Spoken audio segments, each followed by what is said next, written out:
En juillet 2020, le référentiel de la construction de la Nouvelle-Calédonie sera mis en place.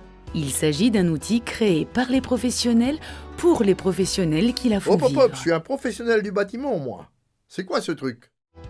C'est un référentiel, un signe de qualité. Il prouve la conformité du produit ou du procédé à des normes et c'est aussi une nouvelle manière de sécuriser la construction en Nouvelle-Calédonie. Pourquoi changer? Ça marchait très bien jusqu'ici, non? On peut toujours faire mieux et c'est un des objectifs du référentiel. Améliorer la qualité des constructions en valorisant les savoir-faire existants. On vise une pérennité des ouvrages, la sécurité des Calédoniens et une protection juridique des entreprises. C'est bien, mais on va faire comment? La première nouveauté, c'est que l'assurance des dommages devient obligatoire pour tous les Calédoniens qui construisent. Elle les protégera pendant le chantier et durant 10 années après la réception de la maison. Les constructeurs qui interviennent sur les parties essentielles de la maison bénéficieront d'une assurance de responsabilité pendant 10 ans. Les assureurs vont m'assurer, moi? Les assureurs seront obligés d'assurer tous les professionnels du bâtiment comme vous qui auront prouvé leur qualification. C'est la seconde nouveauté du référentiel. Les professionnels de la construction devront être qualifiés. Oula, mais je n'ai pas de diplôme, moi.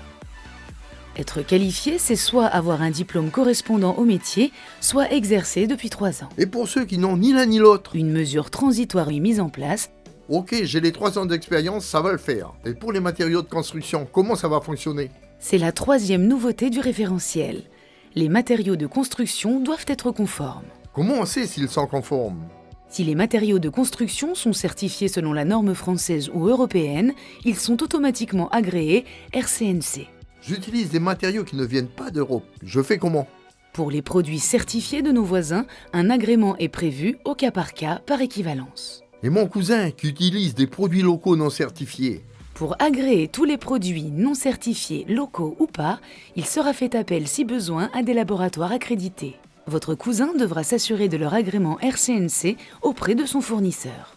L'objectif est vraiment de sécuriser le travail des artisans et des entreprises. C'est bien joli, mais qui contrôle la construction? Des contrôleurs techniques agréés par le gouvernement contrôleront la conformité des constructions.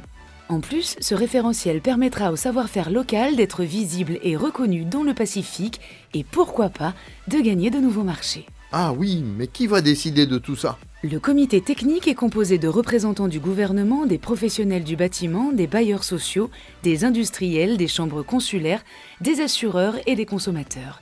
Ils décident ensemble des actions à mener. Et pour en savoir plus? Pour suivre l'avancée du référentiel de la construction, abonnez-vous à la newsletter en cliquant ici. Ou connectez-vous sur rcnc.gouv.nc.